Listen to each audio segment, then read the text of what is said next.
O Homem de Ferro sentiu os joelhos dobrarem ao cruzar o portal do Jardim Proibido. Todos lhe tinham jurado que aquela mulher era uma demônia roubando sua fortuna, mas o que seus olhos captaram desafiava a ciência. Uma cadeira de rodas tombada sobre o gramado e um segredo revelado que mudaria seu testamento para sempre. Otávio Andrade freou sua caminhonete blindada com tanta violência diante do pórtico da fazenda Serra Dourada que os pneus deixaram marcas negras sobre a pedra importada. Não lhe importou o dano nem o estrondo que fez as araras e garças da entrada alçarem voo em debandada. Desceu do veículo com a respiração entrecortada, afrouxando o nó da gravata de seda que sentia como uma corda ao redor do pescoço. Seu telefone vibrava sem parar no bolso interno do paletó. Era mais uma notificação do banco e 3 mensagens de voz de sua tia, Dona Heloísa. A última mensagem, ouvida no meio da rodovia Anhanguera, ainda ressoava em seus ouvidos com a toxicidade de uma sentença de morte. Não consigo mais esconder, Otávio. Essa mulher, a Conceição, cruzou todos os limites. A encontrei forçando os meninos. Está fazendo mal físico a eles e meu broche de diamante sumiu. Você tem que vir antes que eu chame a polícia. O sangue lhe ferveu. Otávio não caminhava. Marchava com a fúria de um titã ferido em direção à parte traseira da mansão. Seus sapatos sociais italianos golpeavam o chão num ritmo militar. Ia direto dispensá-la. Não, dispensar era pouco. Ia destruí-la. Ia garantir que Conceição, aquela mulher silenciosa que contratara por desespero, não voltasse a trabalhar nem varrendo calçada. A imagem de seus filhos Davi e Cauã sofrendo nas mãos de uma desconhecida lhe injetava uma adrenalina escura que turvava a visão. Cruzou o salão principal ignorando o silêncio sepulcral da casa. Um silêncio que odiava, porque lhe lembrava a ausência de sua esposa, e saiu disparado para a varanda que dava ao imenso jardim dos fundos. Conceição, bradou Otávio, antes mesmo de abrir completamente as portas de vidro corrediças. Sua voz retumbou com a autoridade de quem dirige um império da construção, projetada para intimidar e submeter. Mas a cena do outro lado do vidro lhe roubou o ar dos pulmões de uma vez, como se tivesse recebido um impacto físico no plexo solar. O grito de fúria engasgou em sua garganta, convertendo-se num gemido inaudível. O sol da tarde caía oblíquo sobre o gramado perfeitamente aparado, criando sombras longas e douradas. E ali, no centro daquele quadro, a realidade de Otávio se partiu. Não havia gritos de dor, não havia violência visível. O que havia era uma impossibilidade médica se desenvolvendo diante de seus olhos arregalados. Conceição não carregava joias roubadas nem estava fugindo. Estava de joelhos sobre a grama com seu uniforme azul celeste manchado de terra, servindo de pilar humano. E à sua frente, a uma distância que parecia um abismo intransponível para qualquer diagnóstico clínico, estavam eles, Davi e Cauã, seus filhos, os gêmeos de 8 anos que, segundo os melhores neurocirurgiões da Europa, jamais teriam força no tronco inferior para se sustentar desde aquele acidente 2 anos atrás. As custosas cadeiras de rodas ortopédicas, aquelas estruturas metálicas negras, adaptadas para crianças em crescimento, que Otávio desprezava porque representavam seu fracasso como protetor, estavam jogadas de lado, tombadas como sucata inútil. Os meninos estavam de pé. Otávio se agarrou ao batente da porta. Sentiu uma tontura repentina. Seus óculos de sol, que usava sempre para esconder as olheiras do insônia e da depressão, escorregaram do nariz e caíram no chão, quebrando uma lente. O som foi mínimo, mas para ele foi ensurdecedor. Os meninos com corpos de 8 anos que tinham começado a se esticar apoiavam-se pesadamente nos ombros de Conceição. Ela estava ajoelhada entre eles, sustentando seu peso com uma expressão que não era de dor, mas de esforço compartilhado e orgulho feroz. Vamos, meus guerreiros. A voz de Conceição chegou clara, firme, carregada de uma doçura e uma motivação que Otávio não havia escutado naquela casa em 2 anos. Mantenham as costas retas. Olhem para o horizonte, não para o chão. Vocês são gigantes. Davi, à esquerda de Conceição, tremia visivelmente. Suas pernas, cobertas por calças jeans e mais compridas do que Otávio lembrava, vibravam pelo esforço titânico de contradizer a gravidade e a medicina. Mas não caía. Agarrava-se ao ombro da babá como um náufrago a uma tábua de salvação. Cauã, à direita, com o rosto perlado de suor pelo esforço, soltou uma risada nervosa, mas triunfante. Uma risada que atravessou o coração de Otávio como uma flecha. "Babá, olha, estou mais alto que você", exclamou Cauã, sua voz já perdendo os tons infantis para dar lugar à de um menino maior. O tempo parou naquele jardim. Otávio deu um passo vacilante sobre o gramado, pisando os cacos de seus próprios óculos sem perceber. Seu cérebro de engenheiro, acostumado a calcular estruturas, cargas e resistências, não conseguia processar a equação que tinha diante de si. O laudo do Dr. Fagundes, apenas 6 meses atrás, havia sido definitivo. O crescimento das crianças está complicando o quadro. A paralisia é irreversível. Adapte-se à cadeira, Sr. Andrade, e prepare-os para uma vida sentados. Irreversível. Aquela palavra havia sido sua condenação. E, no entanto, ali estavam 3 figuras formando uma escultura de resistência no meio de seu jardim.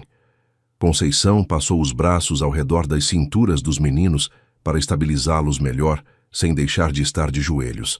Não podia carregá-los como bebês. Eram grandes demais e pesados para isso. Ela era sua âncora, seu ponto de apoio. Os 3 respiravam agitadamente, unidos num esforço que transcendia qualquer contrato de trabalho. "Conseguiram", ela sussurrava, alheia ao fato de que o dono da casa a observava. Ninguém acreditava, mas conseguiram. Otávio tentou falar, mas sua voz era um fio rouco. "Como?" O som alertou Conceição. A mulher girou a cabeça bruscamente, tensando os ombros sob o peso dos gêmeos. Ao ver Otávio parado ali, pálido como um espectro, com os punhos cerrados e o peito agitado, o terror inundou seu rosto. O sangue desapareceu de suas bochechas. Ela sabia o que parecia. Sabia que Dona Heloísa havia deixado instruções rígidas e repetidas. Proibido tirar os meninos das cadeiras. Já estão grandes e pesados demais. Se caírem, quebrarão um osso e será sua culpa. "Senhor Andrade", começou Conceição com a voz quebrada pelo medo de perder o emprego que sustentava sua mãe doente. "Posso explicar? Por favor, não se zangue com eles. Foi ideia minha. Eu assumo a responsabilidade." Otávio avançou. Cada passo pesava uma tonelada. A fúria com que chegara se transformava numa confusão dolorosa, mesclada a uma esperança que lhe dava pavor aceitar. E se fosse um truque? E se Heloísa tivesse razão e ela os estivesse forçando com algum método cruel? A dúvida semeada pela tia durante meses era um veneno difícil de expulsar. Mas então Davi levantou a vista, viu o pai. E em vez de se esconder ou olhar com apatia, como costumava fazer nos últimos anos, o menino de 8 anos endireitou o tronco com um orgulho doloroso. "Paixão", disse Davi, a voz clara e articulada, "olha pra gente. A gente não é mais de vidro." Essa frase golpeou Otávio mais forte do que qualquer insulto. "Não somos mais de vidro." Era o que Heloísa repetia sempre aos médicos e a ele mesmo. "São de vidro, Otávio. Qualquer movimento brusco e será pior." Otávio caiu de joelhos na grama sem se importar com seu terno. Ficou na altura dos olhos de seus filhos, que agora estavam de pé. Estendeu uma mão trêmula para a perna de Cauã. Tocou o músculo da panturrilha através da tela da calça. Estava tenso, quente, vivo. Havia desenvolvimento muscular onde antes só havia atrofia. "Vocês estão andando", sussurrou Otávio, as lágrimas começando a se acumular em seus olhos escuros, incapaz de processar a magnitude do que via. "A babá nos treinou", disse Cauã com a seriedade de uma criança que trabalhou duro, apontando para Conceição com a cabeça. "Como soldados. Todo dia." Otávio ergueu o olhar para Conceição. Ela continuava esperando o grito, a acusação, a demissão fulminante que Heloísa lhe havia prometido se desobedecesse. Mas Otávio a olhou como se estivesse vendo uma aparição. "Você fez isso?" perguntou ele com a voz partida. "Nós, senhor", corrigiu ela suavemente, sem ousar sustentar seu olhar, mantendo sua posição de suporte entre os meninos. Eles têm coração de leão. Só precisavam que alguém parasse de tratá-los como pacientes terminais e começasse a exigir deles como crianças fortes. Naquele instante, o telefone de Otávio voltou a tocar. Era o interfone da casa principal. Ele não atendeu. Não conseguia desviar os olhos da cena. Porém, a paz do momento estava prestes a ser despedaçada. Um ruído metálico, rítmico e agudo veio do caminho de pedra que conectava a entrada lateral do serviço. Clac, clac, clac. Era o som inconfundível da bengala com empunhadura de prata de Dona Heloísa. Otávio, graças a Deus você chegou a tempo. A voz de sua tia cortou o ar doce da tarde como uma faca enferrujada. Heloísa apareceu pelo caminho, ladeada por um homem alto, calvo, com uma maleta de couro, o Dr. Barroso, advogado da família. A mulher, impecável em seu terninho cinza pérola, com o cabelo preso num coque severo, parou dramaticamente ao ver o grupo na grama. De seu ângulo, Heloísa viu a empregada de joelhos e os meninos apoiados nela de forma estranha, com as cadeiras tombadas longe. Sua mente retorcida interpretou a cena imediatamente a seu favor. "Olha ela!" gritou Heloísa, levantando a bengala e apontando para Conceição com um dedo acusador carregado de anéis. "Te disse, está com eles jogados na terra, forçando-os em posturas antinaturais. Abuso, Otávio. Isso é abuso físico flagrante diante de testemunhas. Vai quebrar a coluna deles definitivamente." Heloísa avançou com uma velocidade surpreendente para sua idade, os olhos brilhando com uma mistura de triunfo e malícia. "Dr. Barroso, anote a hora e a situação", ordenou ela sem olhar para o advogado. "E você, selvagem", cuspiu em direção a Conceição. "Solte meus sobrinhos agora mesmo, antes que eu mande a segurança te tirar arrastada e te denuncie." Conceição se tensou e, com muito cuidado, ajudou os meninos a descerem lentamente até ficarem sentados na grama, evitando uma queda brusca diante da agressividade da senhora. "Senhora, estávamos só fazendo exercício", tentou se defender Conceição, pondo-se de pé para se interpor entre a mulher e os meninos. "Silêncio", interrompeu Heloísa. "Você não tem direito de falar. É uma ladra e uma abusadora. Otávio, levanta do chão. Pelo amor de Deus, está sujando sua imagem. Trouxe os papéis. Temos que assinar a tutela temporária hoje mesmo para interná-los na clínica de longa permanência em Zurique. Claramente você não consegue administrar esse caos, e essa delinquente é a prova de sua negligência." Otávio não se levantou de imediato. Permaneceu ajoelhado um segundo a mais, absorvendo a disparidade brutal entre o que seus olhos acabavam de ver, o milagre de seus filhos de 8 anos de pé, e o veneno que sua tia cuspia. Heloísa queria enviá-los para a Suíça, queria trancá-los, e Conceição os estava libertando. Devagar, Otávio se pôs de pé. Sua sombra se alongou sobre o gramado, cobrindo os filhos sentados e a empregada de pé. Girou-se para a tia. Seu rosto já não tinha a expressão de choque, agora tinha a dureza do granito.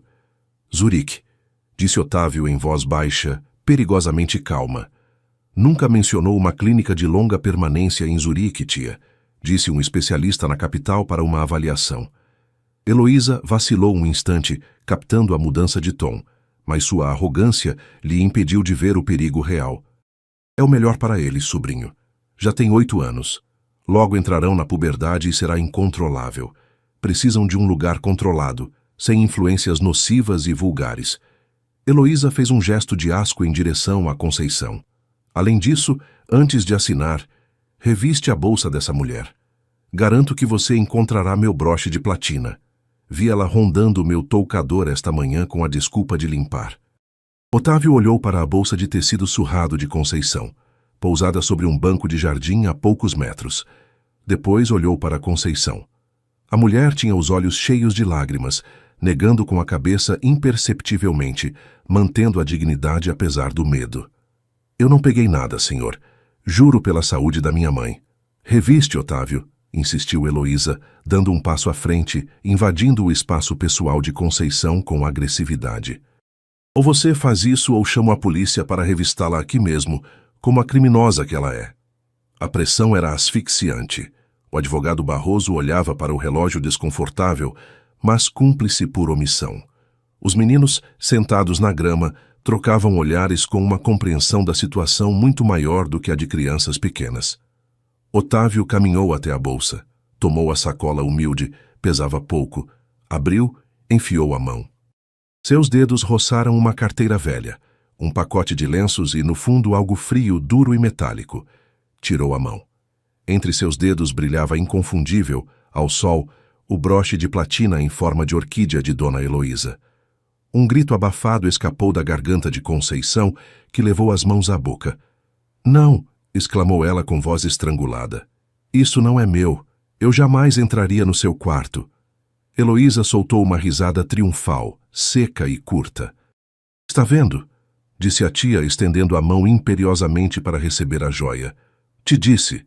São todas iguais. Cara de santinha, mão de ladra. Dispensa ela, Otávio, e depois assina os papéis do internato. É a única coisa sensata que você pode fazer hoje para salvar o que resta desta família." Otávio sustentou a joia no alto. A evidência era condenatória. O broche estava na bolsa. A lógica ditava que Conceição era culpada. Mas então, Otávio olhou para as pernas longas de seus filhos de 8 anos. Lembrou o esforço em seus rostos, a tensão nos músculos que deveriam estar mortos. Lembrou. A gente não é mais de vidro. E então lembrou de algo mais, algo técnico, algo que só o dono da casa e projetista dos sistemas de segurança sabia. Para entender por que Otávio Andrade não entregou o broche à tia naquele momento, é preciso voltar atrás. É preciso entender que a cegueira desse homem não havia começado hoje, mas na noite chuvosa de 2 anos atrás, em que sua vida se chocou contra um caminhão, levando sua esposa Mariana e deixando seus filhos de 6 anos condenados a uma cadeira de rodas. O acidente não apenas partiu a coluna dos meninos, partiu o espírito de Otávio. Ele mergulhou no trabalho para não ter que voltar para casa e enfrentar a realidade de 2 crianças que lembravam o que era correr e que agora não podiam se mover. Delegou tudo a Heloísa. Sua tia, a única família que lhe restava, se ofereceu como salvadora. "Eu me encarrego, filho. Você constrói seus edifícios. Eu cuido dos meninos e da casa." Otávio confiou cegamente. Assinou cheques em branco para tratamentos que nunca via. Permitiu que Heloísa trocasse o pessoal de confiança por gente nova e rotativa que não fazia perguntas. Permitiu que isolasse os meninos por saúde mental e física, tirando-os da escola e confinando-os na mansão. Tornou-se um fantasma em sua própria casa, um provedor de fundos sem alma que mal conhecia os próprios filhos de 8 anos, até a chegada de Conceição. Ela havia chegado 6 meses atrás, silenciosa, recomendada por uma agência barata, porque Heloísa queria cortar gastos com pessoal não essencial, alegando que os meninos já não precisavam de enfermeiras caras, apenas de alguém para limpá-los. Conceição não tinha títulos de enfermagem suíça. Tinha mãos ásperas de trabalhar no campo e um bom senso que não entendia de protocolos médicos derrotistas. Otávio mal a conhecia. Um bom dia cruzado no corredor. Os meninos já jantaram, senhor. Mas havia notado mudanças sutis. A casa cheirava diferente. A comida caseira e ar fresco, não a confinamento. Às vezes, à noite, escutava ruídos estranhos no quarto de brinquedos, batidas rítmicas e vozes animadas, mas quando entrava, os meninos estavam nas camas fingindo dormir com uma cumplicidade suspeita. Otávio não sabia que sob seu próprio teto se gestava uma rebelião silenciosa. Feita de barras paralelas construídas com canos de PVC na garagem, de cordas amarradas às vigas do teto para fazer tração e de uma fé inabalável de Conceição de que Davi e Cauã, aos 8 anos, eram fortes o suficiente para desafiar seu diagnóstico. Mas a tia Heloísa também havia notado as mudanças. E Heloísa odiava perder o controle. Sobrinhos inválidos e dependentes garantiam sua posição como senhora da fazenda Serra Dourada e administradora da fortuna da família. Meninos sãos e autônomos a tornariam dispensável. De volta ao jardim, ao presente dilacerante, Otávio apertou o broche de platina no punho até que as arestas se cravaram em sua palma.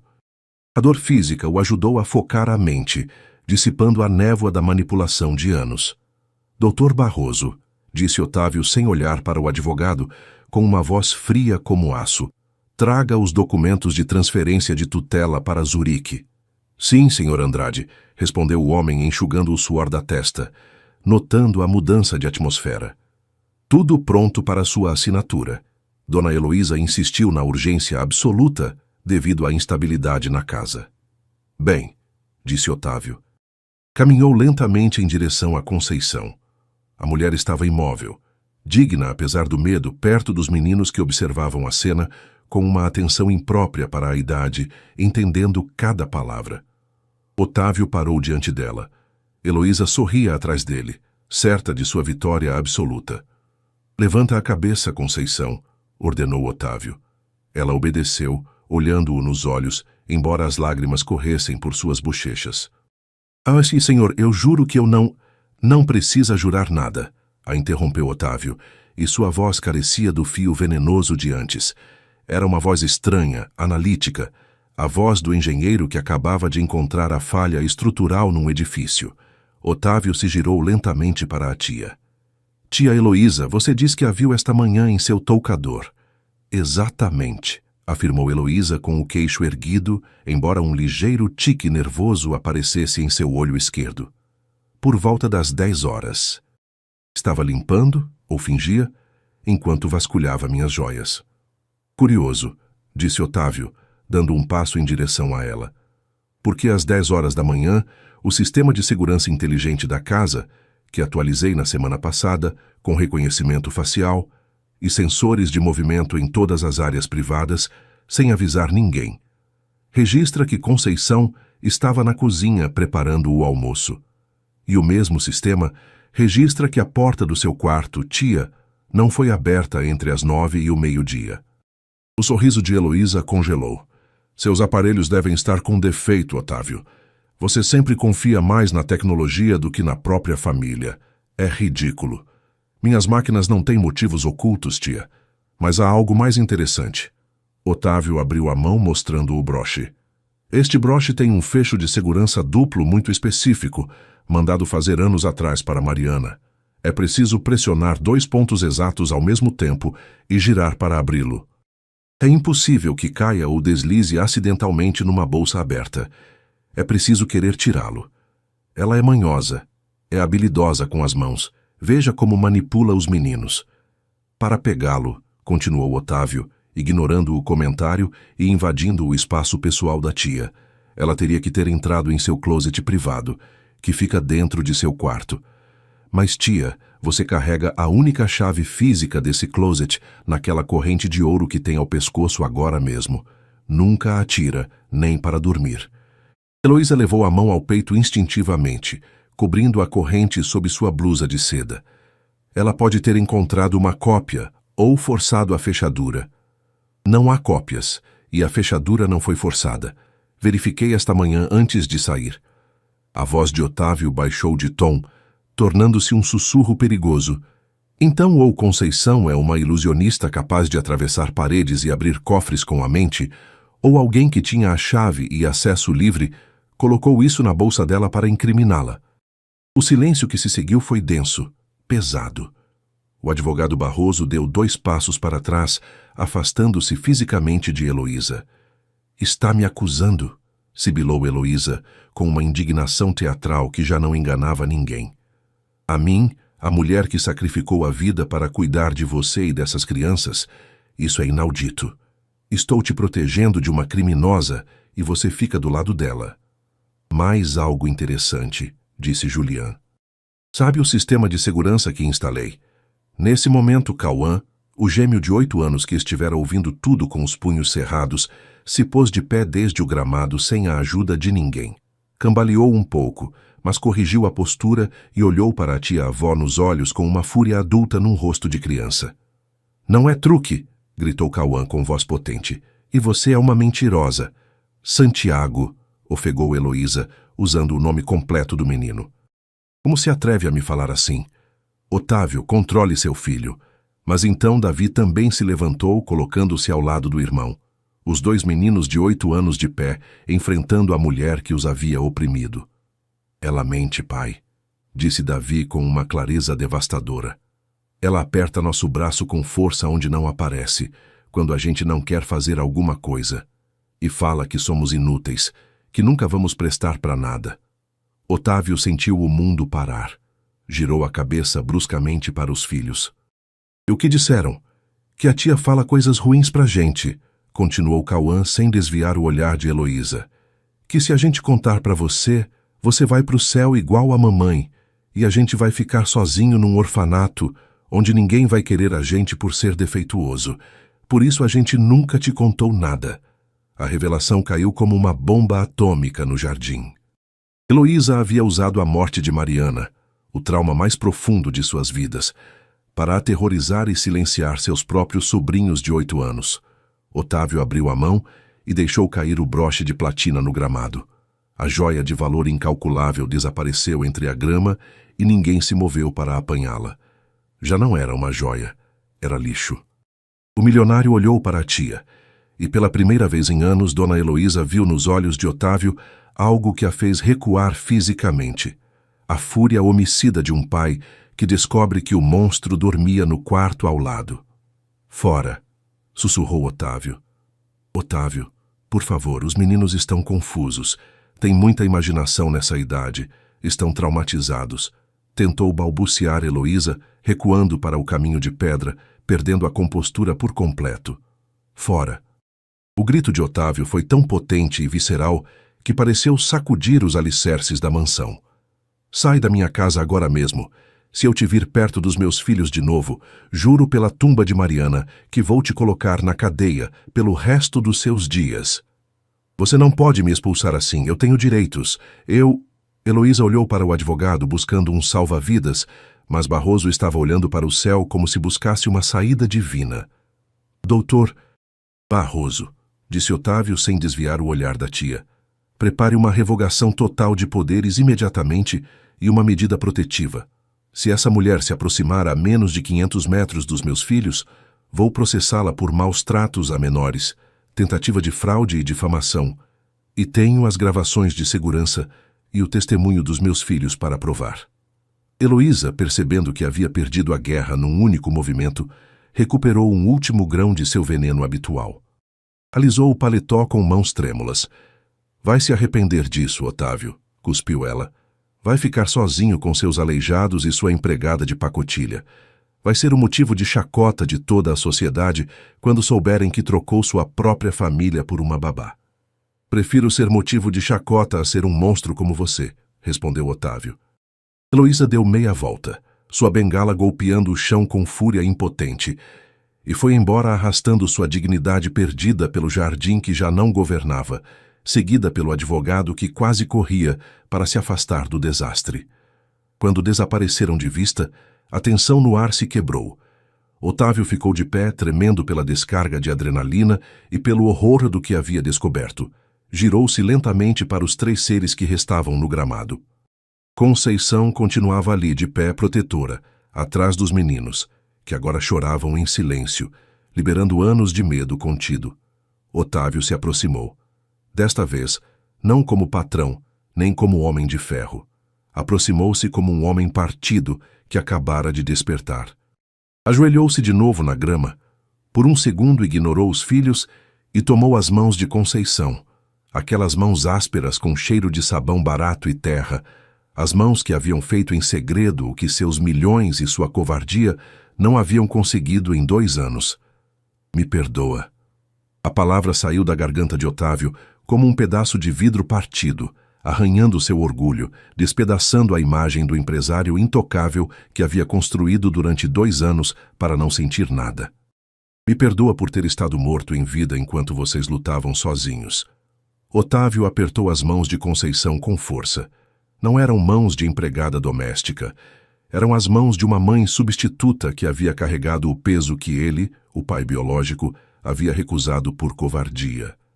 Conceição, tomada pela proximidade do patrão e pela intensidade do momento, tentou retirar as mãos suavemente, mas ele não a deixou. Senhor, por favor, não precisa me pedir perdão, sussurrou ela, baixando o olhar, desconfortável ao ver o homem de ferro desmoronar. Faça isso por eles. Eu só fiz o que meu coração mandava. Não conseguia vê-los murchando naquelas cadeiras. Não quando sabia que havia fogo dentro deles. Davi e Cauã, esgotados pela adrenalina do confronto e pelo esforço físico de ficarem de pé, se deixaram cair no gramado. Mas desta vez não havia derrota em seus olhos. Havia uma curiosidade brilhante. Olhavam para o pai como se fosse um estranho que acabara de chegar de um planeta distante. Durante 2 anos, pai havia sido uma sombra que saía cedo e chegava tarde, um cheiro de colônia cara e um beijo rápido na testa antes de dormir. Agora, aquele homem ajoelhado na lama, com os olhos vermelhos e a voz trêmula, parecia real. É verdade que você mandou a tia Heloísa embora? Perguntou Cauã, rompendo o silêncio sacro do jardim. Otávio soltou as mãos de Conceição e se virou para os filhos. Sentou no gramado de pernas cruzadas, arruinando definitivamente a calça do terno, mas sentindo-se mais confortável do que em sua poltrona de couro no escritório. Sim, campeão, disse Otávio, olhando-o fixamente. Foi embora e não vai voltar. Ninguém vai beliscar vocês de novo nem dizer que não prestam. Juro pela minha vida. E a babá fica, insistiu Davi, com aquela praticidade direta dos 8 anos. Porque se você mandar ela embora, a gente vai junto. A gente tem uma poupança no cofrinho. Uma risada surpreendente, dolorosa e libertadora escapou do peito de Otávio. A babá fica, garantiu ele, olhando para Conceição de relance. Se ela quiser, fica para sempre. Na verdade, acho que ela é a única que manda nesta casa agora. Eu só sou o que paga as contas. Conceição corou violentamente, enxugando as lágrimas com o dorso da mão. Estão com fome, senhor, disse ela, desviando a atenção, voltando ao seu papel de cuidadora. O esforço tira muita energia. Precisam de proteína. A senhora Heloísa tinha a despensa trancada. Só deixava cozinhar o que estava no cardápio aprovado. Caldo de abóbora e frango cozido sem sal. A menção da comida fez o estômago de Otávio se contrair. Caldo de abóbora e frango cozido. Comida de hospital para crianças em crescimento. Mais uma forma de controle. Mais uma forma de mantê-los fracos. Acabou o caldo, disse Otávio, pondo-se de pé e estendendo a mão para a Conceição, ajudá-la a se levantar. Um gesto de cavalheirismo que a deixou atônita. Hoje vamos quebrar todas as regras. O que vocês sempre quiseram comer e a tia não deixava. Os gêmeos se entreolharam, uma conexão telepática brilhando em seus olhos. Pizza! Gritaram em uníssono. Com duplo queijo e pepperoni. Pizza então, sentenciou Otávio. E sorvete, todo o sorvete que couber no congelador. Vamos entrar. Quero ver tudo o que perdi. Mas enquanto entravam na mansão, deixando para trás as cadeiras de rodas tombadas como monumentos a uma era de tirania, Otávio sabia que a pizza não curaria o passado. Para entender realmente como haviam chegado àquele milagre no jardim, precisava conhecer a história completa. A verdade era que o milagre não havia ocorrido de uma hora para outra. Não havia sido magia. Havia sido uma guerra de guerrilha travada no porão e no velho viveiro abandonado, longe dos olhos inquisidores de Dona Heloísa e das câmeras de segurança que a tia controlava antes de Otávio atualizar o sistema. Tudo havia começado 3 semanas após a chegada de Conceição. Era uma tarde chuvosa de novembro. Conceição limpava o pó no quarto de brinquedos, observando com tristeza como Davi e Cauã, sentados nas cadeiras, olhavam a chuva bater na janela com a apatia de 2 velhos resignados. Tinham 7 anos então, mas seus espíritos pareciam ter 80. Meu avô tinha um cavalo que quebrou uma pata, disse Conceição de repente, rompendo o protocolo do silêncio. O veterinário disse que era para sacrificar, mas meu avô não aceitou. Entarilhou a pata e fez o cavalo andar no rio, onde a água tirava o peso. Os meninos não responderam, mas Conceição notou que Cauã havia parado de olhar para a janela e a escutava. No fim, o cavalo não só andou, ela continuou esfregando o chão com ritmo, mas carregou lenha até morrer de velho. E vocês não são cavalos, são crianças, e crianças são feitas de borracha. A tia fala que somos de vidro, murmurou Davi sem se virar. Então a tia precisa de óculos, respondeu Conceição, cometendo seu primeiro ato de sedição. Já carreguei vocês para o banho. Tem ossos fortes, pernas compridas. O que tem adormecido é o músculo, porque ninguém os convida para dançar. Naquela mesma tarde, aproveitando que Heloísa estava em seu jogo semanal de canastra com as amigas da alta sociedade, Conceição fez o teste. Não tinha piscina nem rio, mas tinha seus braços. Levou os meninos ao velho viveiro nos fundos da fazenda, um lugar cheio de vasos quebrados e ferramentas enferrujadas que ninguém visitava. Vamos brincar de astronauta, disse ela. No espaço não tem gravidade, então eu serei a gravidade zero de vocês. Levantou Cauã primeiro. O menino pesava, suas pernas pendiam inertes. Não sente ainda, ela sussurrou ao seu ouvido, segurando-o pela cintura. Só sente o chão com a planta dos pés. Fecha os olhos. Imagina que o chão está te empurrando para cima. No começo, nada aconteceu. As pernas de Cauã dobravam como macarrão cozido. Mas Conceição não desistiu. Voltaram no dia seguinte, e no seguinte, e no seguinte. Conceição buscou na internet, em seu velho celular, exercícios para lesão medular incompleta, neuroplasticidade. Lia à noite, copiava diagramas num caderno escolar. Aprendeu que a medula espinhal é misteriosa, que às vezes permanecem conexões adormecidas que podem despertar se chamadas com força suficiente. Construiu as barras paralelas com canos de PVC encontrados no quartinho de manutenção e fita adesiva industrial. As escondeu atrás de lona velha no viveiro. Aquele se tornou o quartel secreto deles. Vem a sombra, era o código que usavam quando ouviam o clac-clac da bengala de Heloísa. Se a sombra se aproximava, os meninos se jogavam no chão ou sentavam em caixas fingindo brincar com terra. O primeiro movimento voluntário ocorreu 2 meses depois. Davi tentava se manter de pé entre os canos de PVC, suando, frustrado. Não consigo, babá. Sou um inútil, gritou o menino batendo no cano com raiva. Não é inútil, é um guerreiro ferido, disse Conceição, enxugando o suor dele. Tenta mover o dedão do pé, só o dedão. Manda um recado para ele. Acorda, preguiçoso. Davi fechou os olhos, concentrando toda a sua energia infantil, toda a sua raiva e seu desejo naquele dedo do pé direito, e ele se moveu. Foi um espasmo minúsculo, um bater de asa, mas Conceição viu. Viu? Ela gritou. Se mexeu! Naquele dia os 3 choraram abraçados no chão sujo do viveiro. Naquele dia a palavra impossível desapareceu do vocabulário de todos eles. A partir daí, o progresso foi exponencial. A dor muscular era atroz no dia seguinte, mas era, como dizia Conceição, dor de vida. Otávio Andrade, sentado agora na cozinha da mansão, comendo uma fatia de pizza com a mão enquanto os filhos riam com a boca cheia de queijo, desconhecia os detalhes dessa epopeia, mas via o resultado. Via como Cauã descia da cadeira alta da cozinha, apoiando-se na beira da mesa com cuidado, mas sem ajuda.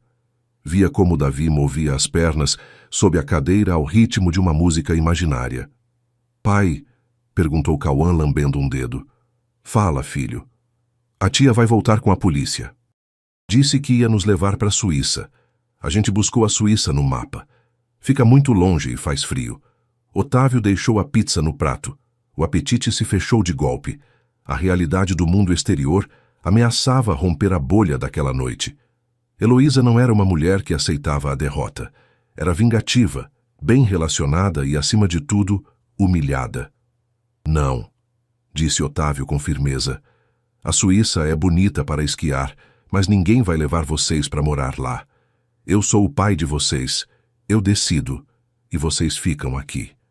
Mas ela tem papéis, disse Davi, demonstrando ter ouvido conversas demais. O advogado tinha uma pasta grossa. Esses papéis já não valem nada. Amanhã cedo vou ao fórum. No entanto, Otávio subestimava o alcance da maldade da tia. Enquanto eles celebravam com queijo derretido e refrigerantes proibidos, a 50 quilômetros dali, na suíte presidencial do Hotel Unique em São Paulo, Dona Heloísa não estava chorando. Estava trabalhando. Heloísa caminhava de um lado para o outro da habitação, com o telefone colado ao ouvido, e um copo de uísque na outra mão. Sua maquiagem estava borrada, mas sua mente funcionava com a precisão fria de um réptil. Sim, Dr. Meireles, sinto muito por ligar a esta hora, dizia ela com uma voz que fingia angústia e preocupação. É uma emergência familiar terrível. Otávio teve um surto psicótico. Fez uma pausa. Sim. O luto por Mariana finalmente o quebrou. Está com alucinações. Se trancou na fazenda com uma empregada nova, uma mulher muito estranha. Acho que está sendo drogado ou manipulado. O pior é que tirou os meninos dos tratamentos. Diz que eles caminham. Imagine, doutor, paralisia irreversível. Otávio está vendo milagres onde não há. É um delírio compartilhado. Temo pela segurança dos gêmeos. Heloísa tomou um longo gole de uísque, os olhos fixos em seu próprio reflexo no espelho. Preciso que prepare uma ordem de avaliação psiquiátrica involuntária de urgência amanhã cedo. Se Otávio não estiver em seus cabais, a tutela dos meninos e o controle da empresa voltam a mim como parente mais próxima, correto? Exato. Pelo bem dos meninos, doutor. Temos que salvá-los da loucura do pai. Desligou o telefone com um sorriso gélido. Não precisava ganhar o argumento moral. Só precisava ganhar o argumento legal. De volta à fazenda Serra Dourada, a noite havia caído. Conceição havia deitado os meninos. Pela primeira vez em anos, não houve necessidade de correias de contenção nas camas, nem de doses altas de relaxantes musculares. Estavam tão cansados da emoção e do exercício real de ficarem de pé, que adormeceram, mal tocaram o travesseiro. Otávio caminhava pelo corredor do segundo andar. Parou diante da porta entreaberta do quarto dos filhos. Escutou uma respiração suave, empurrou a porta e entrou. A luz da lua entrava pela janela. Viu as camas, viu as silhuetas dos filhos sob os lençóis e viu Conceição. Ela não estava dormindo. Estava sentada numa cadeira de madeira entre as duas camas, vigiando o sono dos guerreiros. Tinha uma mão sobre o cobertor de Davi e a outra sobre o de Cauã. Cabeceava de sono, exausta, mas se recusava a ir para o quarto. Otávio sentiu uma pontada de culpa tão aguda que teve que se apoiar no batente da porta. Aquela mulher, uma estranha a quem pagava salário mínimo, fazia o trabalho que ele e Mariana haviam sonhado fazer. Conceição, sussurrou ele.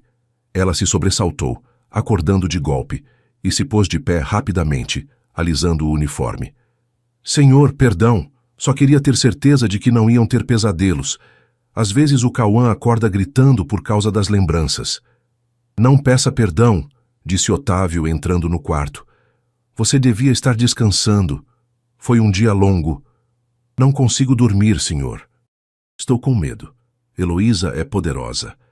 A ouvi falar muitas vezes ao telefone com juízes, com gente importante. Ela não vai aceitar que uma babá tenha ganhado dela. Vai voltar e tenho medo de que me tirem dos meninos. Não sou ninguém. Não tenho recursos. Se ela disser que eu fiz mal a eles, a polícia vai acreditar nela. Otávio se aproximou até ficar a 1 metro dela. Na penumbra, seus olhos se encontraram. Me escuta bem, Conceição, disse ele com uma intensidade que fez o ar vibrar. Você não é ninguém. Você é a pessoa que ensinou meus filhos a andar. É o milagre desta casa. E enquanto eu respirar, ninguém vai chegar perto de você. Amanhã mesmo vamos a um cartório. Vou te dar um contrato blindado e vou reconhecer legalmente seu papel na recuperação deles. De verdade. Os olhos dela brilharam. De verdade. Mas preciso que me mostre uma coisa. Quero ver onde fizeram isso. Quero ver o viveiro. Conceição assentiu. Saíram da casa em silêncio, cruzando o jardim sob a luz da lua. O ar era fresco e cheirava a pinheiro e terra úmida. Chegaram ao velho viveiro, uma estrutura de vidro e metal enferrujado que parecia um esqueleto na noite. Conceição abriu a porta rangente. Otávio acendeu a lanterna do telefone. O feixe de luz varreu o interior. Viu os vasos quebrados, viu o pó, e ao fundo viu o ginásio. Era patético e magnífico ao mesmo tempo. 2 fileiras de canos de PVC branco unidos com fita cinza, formando um corredor estreito. Havia colchonetes velhos de yoga no chão para amortecer as quedas. Havia cordas penduradas nas vigas enferrujadas com nós em diferentes alturas, e na parede do fundo, um calendário de oficina mecânica preso com tachinhas, coberto de marcas vermelhas e anotações escritas à mão apressada. Otávio se aproximou do calendário e leu as anotações. 12 de novembro. Davi mexeu o pé direito. Sim, dá para fazer. 20 de novembro. Cauã se sustentou 3 segundos sozinho. Chorou de alegria. 5 de dezembro. Queda feia do Davi, ralou o joelho. Disse que não doeu, é um valente. 24 de dezembro. Presente de Natal. Os dois ficaram de pé segurando a barra. Duraram 1 minuto. O melhor presente do mundo. Otávio percorreu com os dedos a barra de plástico. Estava pegajosa de tanto uso, manchada de suor e terra. Pensou nos equipamentos médicos de R$100.000 guardados no almoxarifado. Máquinas alemãs que nunca serviram para nada porque lhes faltava o ingrediente principal. Você não tinha nada, disse Otávio com a voz embargada. Tenho milhões no banco e você não tinha nada. Só canos de plástico e sucata. E mesmo assim fez mais em 6 meses do que todos os médicos da Suíça em 2 anos. Tinha fé, senhor. E tinha a permissão deles. Minha permissão? A permissão dos olhos. Os meninos têm seus olhos. Quando desistiam eu dizia, o pai de vocês é um homem forte, construiu edifícios gigantes. Vocês têm o sangue dele, não podem desistir. Otávio sentiu as lágrimas o traírem mais uma vez. Girou-se para Conceição. Ali, na penumbra do viveiro entre o cheiro de umidade e esforço, ela lhe pareceu a mulher mais bela e nobre que já havia visto. Você me devolveu a vida, Conceição, e prometo que vou passar o resto da minha pagando essa dívida. Mas a promessa de Otávio seria posta à prova muito antes do que imaginava. Na manhã seguinte, o sol mal despontava sobre as colinas quando o som de motores rasgou a paz da fazenda. Não era um carro, eram 3. Otávio, que havia adormecido no sofá da sala, vigiando a entrada, acordou de golpe. Aproximou-se da janela, uma viatura da polícia, uma ambulância particular e um carro preto oficial do fórum. O coração deu um salto. Heloísa não havia perdido tempo. Otávio saiu para a varanda descalço e com a camisa amassada do dia anterior. Os veículos pararam diante da fonte. Da viatura desceram 2 policiais. Do carro preto desceu um homem de terno com uma pasta, um oficial de justiça. E da ambulância desceram 2 enfermeiros corpulentos e um médico de jaleco branco. Heloísa não estava. Era inteligente demais para sujar as mãos na linha de frente. Otávio Andrade? Perguntou o oficial, aproximando-se com o rosto sério. Sou eu. O que significa isso? Temos uma ordem judicial de emergência emitida pelo 3º juiz de família, disse o homem, estendendo um papel selado. Notificamos uma medida cautelar de suspensão temporária do poder familiar sobre os menores Davi e Cauã Andrade, com base em denúncias críveis de instabilidade mental grave e negligência médica. Isso é mentira. É obra da minha tia. Além disso, interrompeu o médico, dando um passo à frente, trazemos uma ordem de internamento psiquiátrico para avaliação imediata do senhor. Fomos informados de que o senhor está sofrendo um episódio psicótico e retendo as crianças sob condições insalubres, apoiado por uma 3ª pessoa que exerce a medicina sem licença. Ninguém entra nesta casa, rugiu Otávio, bloqueando a porta com o corpo.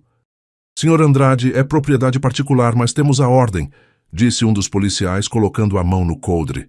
Naquele momento, a porta atrás de Otávio se abriu. Conceição saiu pálida, mas com a cabeça erguida. Atrás dela, espiando com medo, estavam Davi e Cauã. Não estavam em cadeiras de rodas. Estavam de pé, apoiados no batente da porta, encarando os estranhos que vinham destruir seu mundo. O médico ficou boquiaberto. O oficial baixou os papéis. Esses são os meninos? Perguntou o médico incrédulo. Sim, disse Otávio, aproveitando a confusão. E como podem ver, não estão acamados.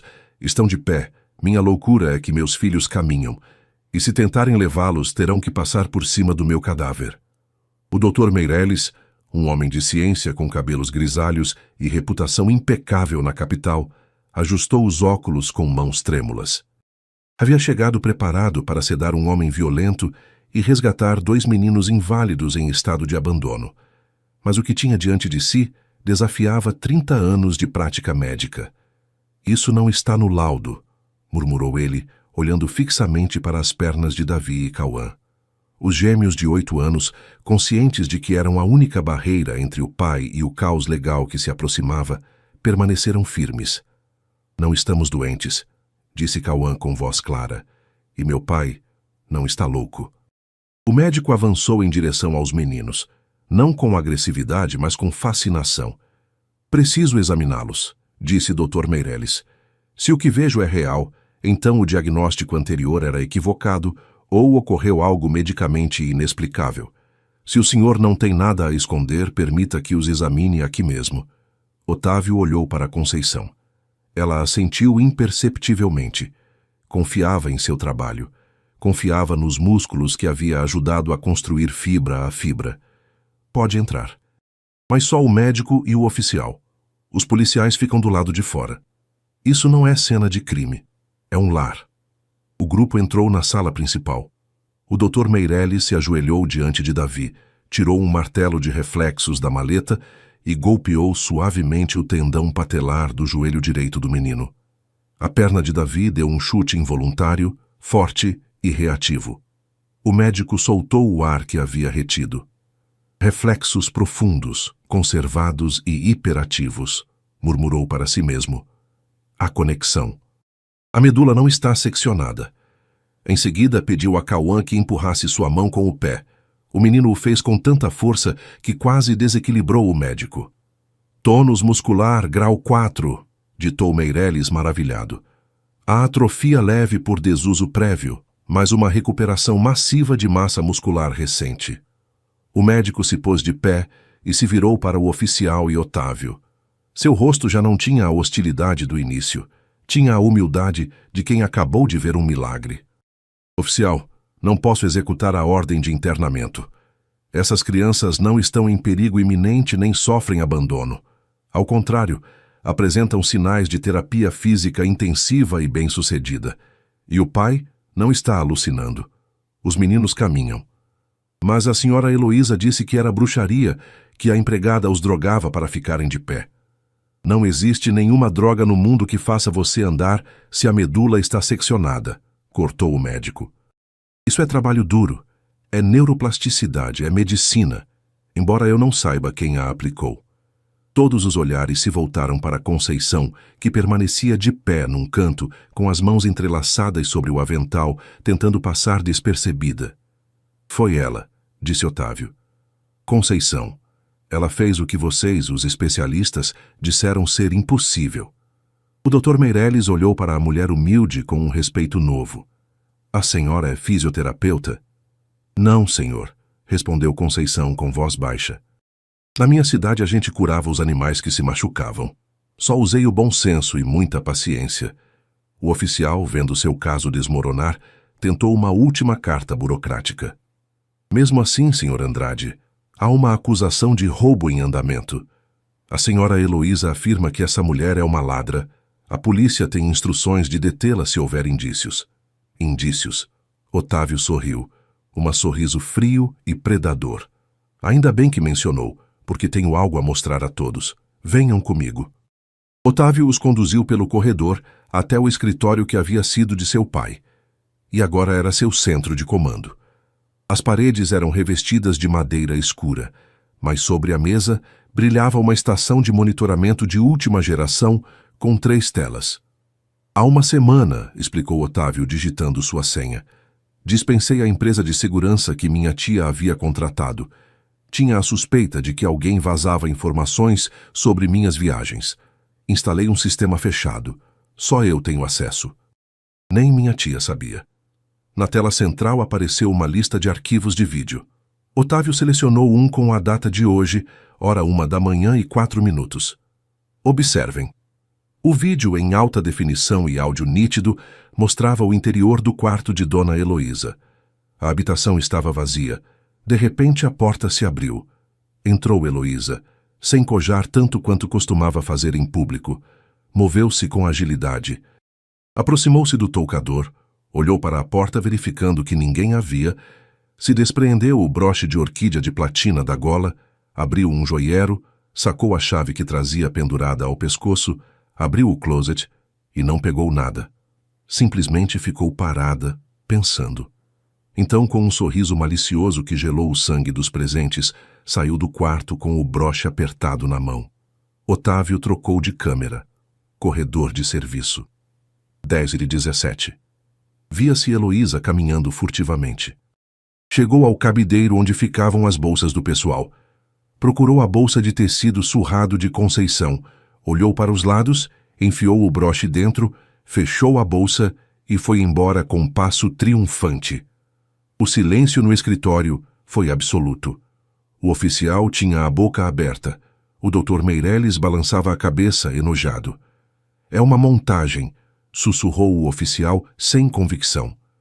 É um vídeo forense com marca d'água e código de tempo inalterável, respondeu Otávio. O que estão vendo é a prática de um crime. Minha tia plantou a evidência para incriminar a mulher que salvou meus filhos com o único objetivo de tomar o controle da minha família e da minha fortuna. Otávio se virou para o oficial. Tem duas opções. Opção A. Executa essa ordem defeituosa, leva meus filhos e a Conceição, e em 2 horas esse vídeo estará em todos os noticiários nacionais, junto com seu nome e sua assinatura, chancelando essa fraude. Opção B. O senhor lavra uma ata circunstanciada agora mesmo, registrando que os meninos estão saudáveis, que a acusação é falsa e que viu evidência de má-fé por parte da denunciante. O oficial não pensou 2 vezes. Sacou uma caneta. Opção B, senhor Andrade. Definitivamente opção B. 20 minutos depois, a caravana de veículos oficiais se retirava da fazenda Serra Dourada. O oficial levava uma cópia digital do vídeo e uma declaração assinada pelo Dr. Meireles, certificando a saúde dos meninos. Otávio fechou o portão principal pelo controle remoto, vendo as luzes vermelhas da viatura desaparecerem na escuridão da estrada. Apoiou a testa contra a madeira fria da porta. Haviam vencido a batalha, mas a guerra mal havia começado. Quando voltou para a sala, encontrou Conceição sentada no chão com os meninos construindo uma torre de almofadas. A cena era tão doméstica, tão normal, que lhe doeu o peito. Foram embora, disse Otávio. Conceição ergueu a vista. Seus olhos escuros ainda estavam cheios de medo, como um animal que espera o golpe. Vão voltar? Eles não, mas Heloísa não vai parar. Otávio afrouxou a gravata e se sentou no sofá, esgotado. Ela tem conexões políticas, tem dinheiro e agora tem algo mais perigoso. Desespero. Sabe que a filmei. Sabe que se isso chegar a um julgamento, vai para a cadeia. Então vai tentar nos destruir antes de chegarmos ao fórum. O que podemos fazer? Perguntou Cauã, derrubando a torre de almofadas com uma manotada. Atacar, disse Otávio. Amanhã cedo meus advogados apresentarão uma queixa penal contra ela. Vamos bloquear as contas dela. Vamos expô-la. Mas Otávio cometia um erro de cálculo. Pensava como um homem de negócios. Evidências, processos, dinheiro. Heloísa pensava como uma predadora social, e seu próximo movimento não foi legal, foi midiático. O telefone de Otávio começou a receber alertas de notícias urgentes. 1, 2, 10 notificações em 1 minuto. Otávio sacou o celular. Seu rosto endureceu ao ler as manchetes. Escândalo na família Andrade. Magnata retém filhos, sob influência de seita exclusiva. A respeitada dama Heloísa Andrade denuncia entre lágrimas que o sobrinho perdeu a razão e entregou a educação dos filhos com deficiência a uma curandeira sem licença. Otávio ligou o televisor gigante da sala. Ali estava ela, ao vivo, Dona Heloísa, sentada num estúdio de televisão, vestida de luto preto, enxugando lágrimas falsas com um lenço de renda. É terrível, Carmen, dizia Heloísa à apresentadora. Fui resgatar as crianças e ele me expulsou com violência. Essa mulher, essa tal Conceição, é uma pessoa sem documentação que lavou o cérebro dele, fez ele acreditar que os meninos caminham por meio de rituais estranhos. Meus pobres sobrinhos precisam das medicações, dos médicos suíços, e ele tirou tudo deles. Temo pela vida deles. Esta noite faço um apelo às autoridades. Não deixem essa mulher sacrificar minha família. A apresentadora olhou para a câmera com indignação posada. Já ouviram? Uma tragédia em desenvolvimento. Temos unidades móveis se dirigindo ao local agora mesmo. Otávio desligou o televisor com raiva, jogando o controle remoto contra o sofá. Maldita! Rugiu. Está usando a imprensa para forçar o Ministério Público a agir. Se a opinião pública acreditar que somos uma seita, o juiz terá pressão para agir rápido. Vídeo ou não. Senhor, dizem que sou uma bruxa, disse Conceição com voz trêmula, mas firme. Dizem que sou ilegal. Talvez seja melhor eu ir embora. Se eu sumir, dirão que o senhor reconsiderou. Vão deixar vocês em paz. Conceição começou a desatar o avental. Otávio a olhou. Via a mulher que havia lixado canos de PVC até as mãos sangrarem. Via a mulher que dormia em cadeira de madeira para vigiar os sonhos dos filhos. E sentiu uma clareza absoluta. Aproximou-se em duas passadas e segurou suas mãos para impedir que tirasse o avental. Não. Senhor, é o melhor. Não. Repetiu ele com veemência. Me escuta, Conceição. Você não vai a lugar nenhum. Você não é o problema. Você é a solução. Eles querem uma história, querem um show. Tudo bem, vamos dar um show. Mas não o que eles esperam. Otávio se virou para os meninos. Davi e Cauã estão cansados. Um pouco, admitiu Davi. Preciso que sejam fortes mais um pouco. Preciso que façam o melhor exercício de suas vidas. Contra a tia malvada? Perguntou Cauã. Contra o mundo inteiro. Otávio sacou o telefone e discou para seu chefe de relações públicas. Marcos, acorda. Sou o Otávio. Sim, vi as notícias. Cala a boca e escuta. Quero que convoque uma coletiva de imprensa. Não. Não num hotel. Aqui na porta da minha casa. Agora mesmo. Liga para todos os canais que estão transmitindo as mentiras da minha tia. Diz que o magnata louco vai sair para falar e que tragam suas câmeras com o melhor zoom que tiverem. Desligou. Voltou-se para Conceição. Não vai se esconder. Vamos sair por aquela porta principal, os 4. E o mundo inteiro vai ver o que é um milagre de verdade. Mas antes que pudesse se mover, um estrondo sacudiu a casa. Algo pesado golpeou a janela blindada da frente, estilhaçando o vidro externo sem quebrá-lo. De fora chegavam gritos. Tirem as crianças de lá, bruxa! Julián correu para o sistema de segurança. As câmeras externas mostravam um grupo de pessoas na grade, golpeando as barras. A mentira de Heloísa havia se propagado como fogo em pasto seco. Não podemos sair, disse Otávio, avaliando o perigo. É uma turba. Se sairmos, podem machucar os meninos na confusão. Temos que esperar a polícia dispersar. Mas se a polícia chegar com essa pressão social, o delegado vai ser obrigado a te levar. Por proteção ou investigação. É uma armadilha perfeita. Se você sai, linchamento. Se fica, prisão.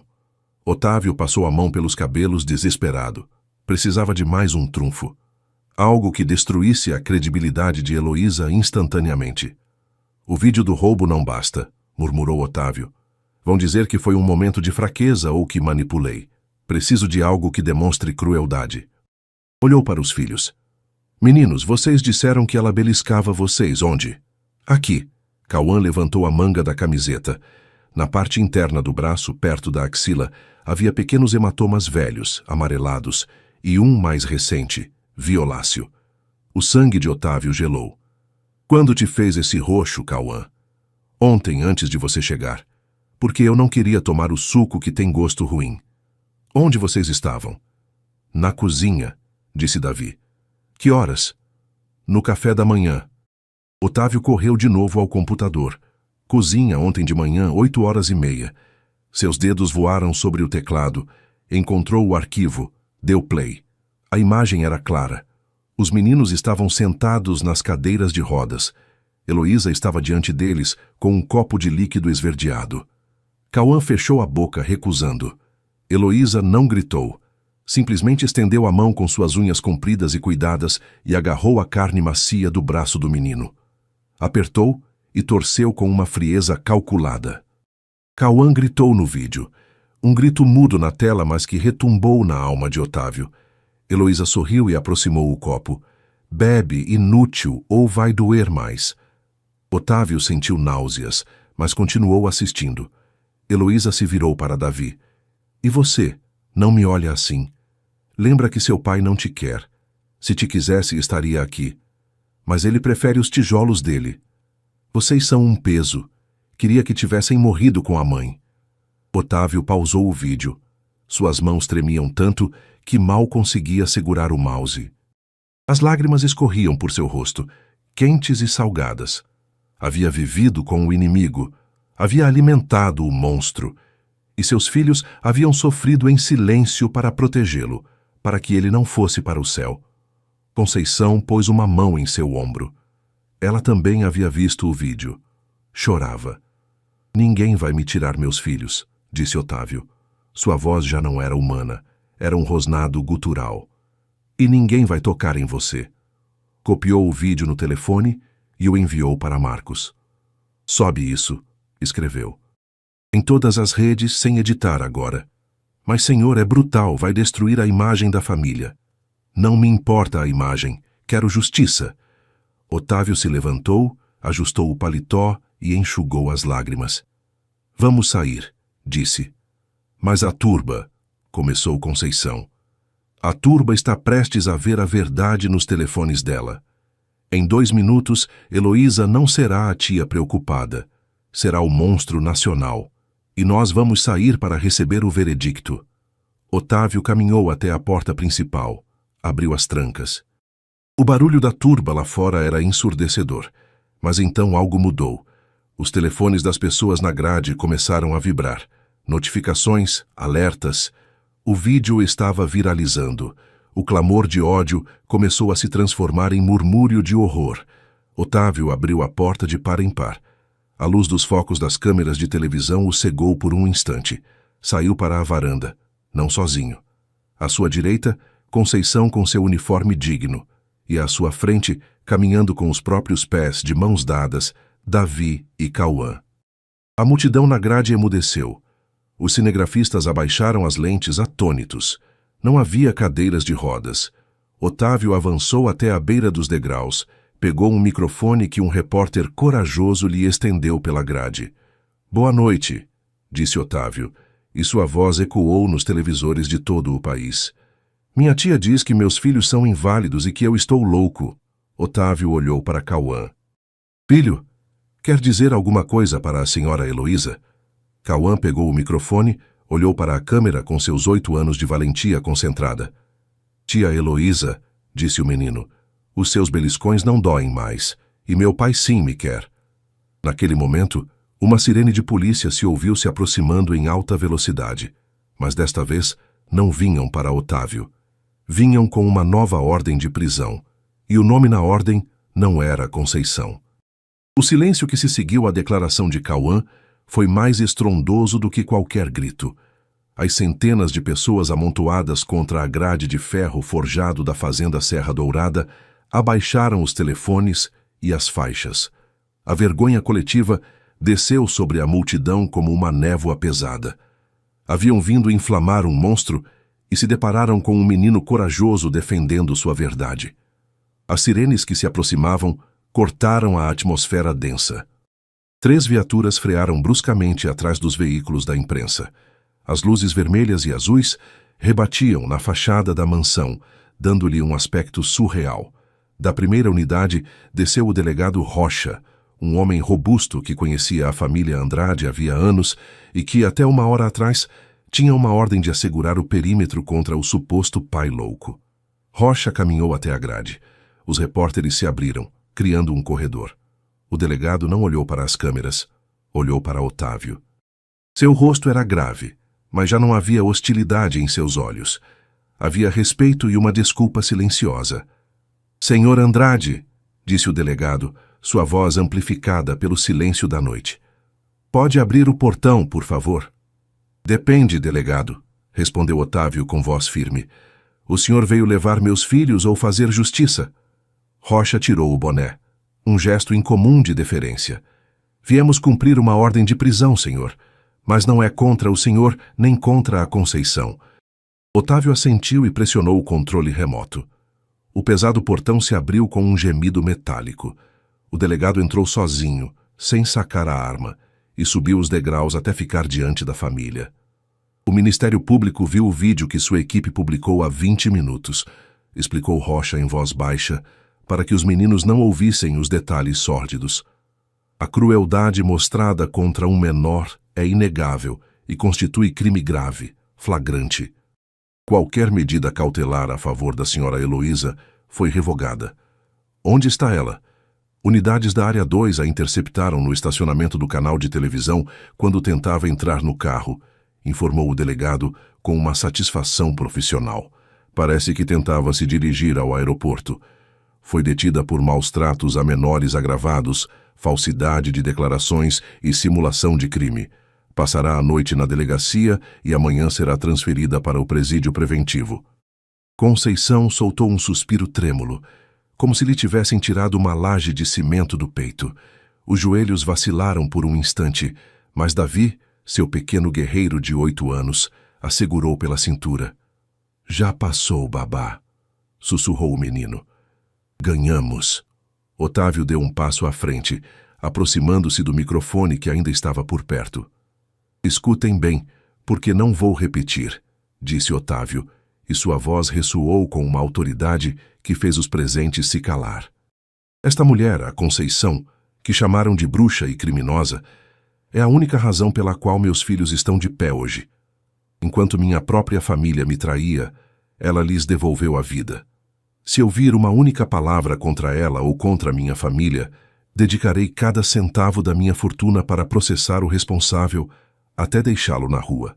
Fez uma pausa, olhando diretamente para a câmera principal, sabendo que Heloísa, onde quer que estivesse sendo processada, eventualmente veria isso. A família Andrade está fechada para os traidores e aberta para o amor. Boa noite. Otávio deu meia volta. Conceição e os meninos entraram primeiro. Ele entrou por último e fechou a porta de carvalho maciço com uma batida seca que selou o fim do pesadelo. Dentro da casa, o silêncio já não era opressivo. Era paz. Conceição se apoiou contra a porta fechada, fechando os olhos. As lágrimas que havia contido durante o cerco finalmente brotaram. Otávio se aproximou e a envolveu num abraço. Não de patrão para empregada, nem mesmo de homem para mulher. Foi o abraço de 2 sobreviventes que acabaram de sair de um naufrágio. Obrigado, sussurrou ele em seu cabelo. Obrigado por não ir embora. Obrigado por aguentar. Não conseguia os deixar, senhor. Sou nordestina. São meus meninos. Davi e Cauã se juntaram ao abraço, convertendo-o num nó de braços e risadas nervosas. Estou com fome de novo, disse Cauã, rompendo o momento com a inoportunidade maravilhosa da infância. A pizza esfriou. Otávio riu, uma risada verdadeira, profunda, que lhe doeu nas costelas. Então pedimos outra, disse ele, e desta vez com sobremesa. Naquela noite ninguém dormiu nas camas de costume. Otávio trouxe colchões para a sala principal e improvisaram um acampamento diante da lareira. Assistiram filmes, comeram sorvete diretamente do pote e conversaram.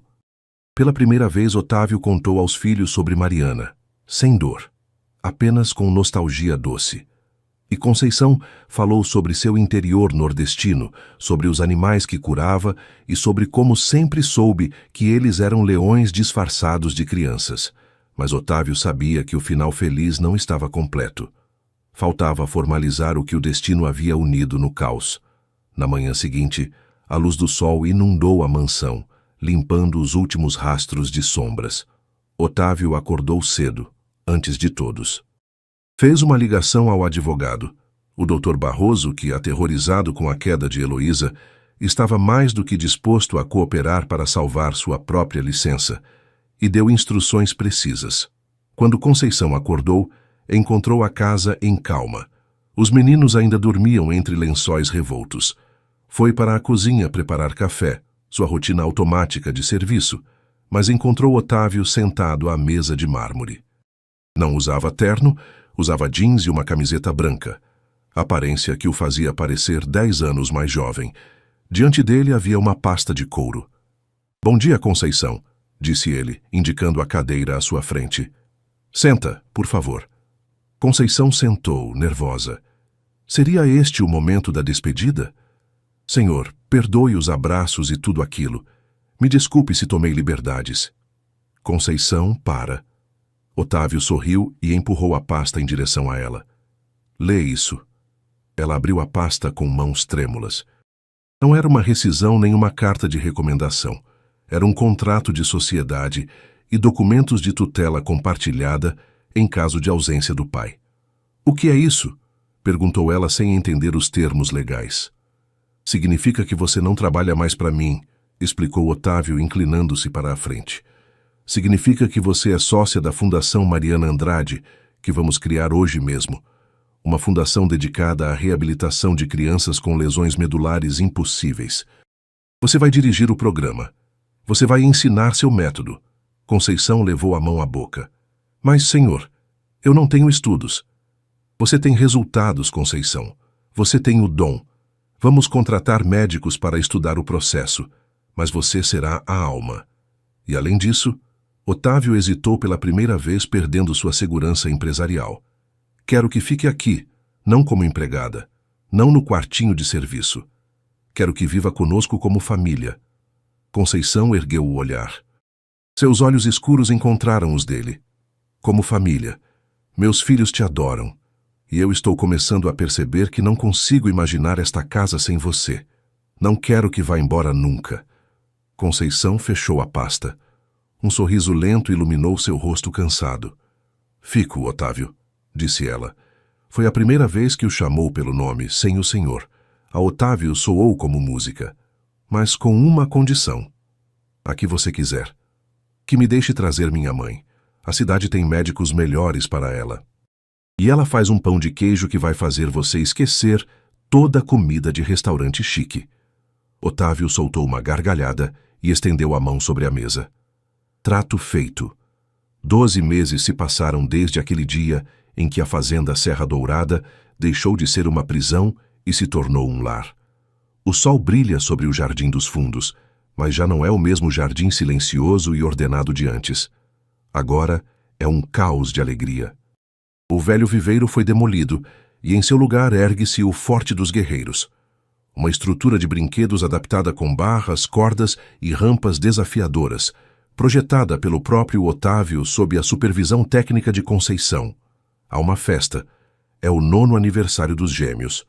O jardim está cheio de crianças, não apenas amigos da escola, mas também crianças em cadeiras de rodas com muletas e andadores. São os primeiros pacientes da fundação.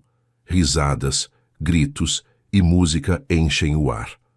Otávio observa a cena da varanda, com uma taça de vinho na mão e uma serenidade no rosto que ninguém no mundo dos negócios jamais havia visto nele. "Pai, olha isso!" grita Davi. Otávio olha. Davi e Cauã estão no topo da estrutura de cordas. Não subiram depressa, custou esforço. Seus movimentos ainda têm certa rigidez, um leve arrasto nos pés, que talvez nunca desapareça de todo, mas subiram sozinhos. Estão de pé no topo, dominando o mundo. "São campeões!" grita Otávio, erguendo a taça.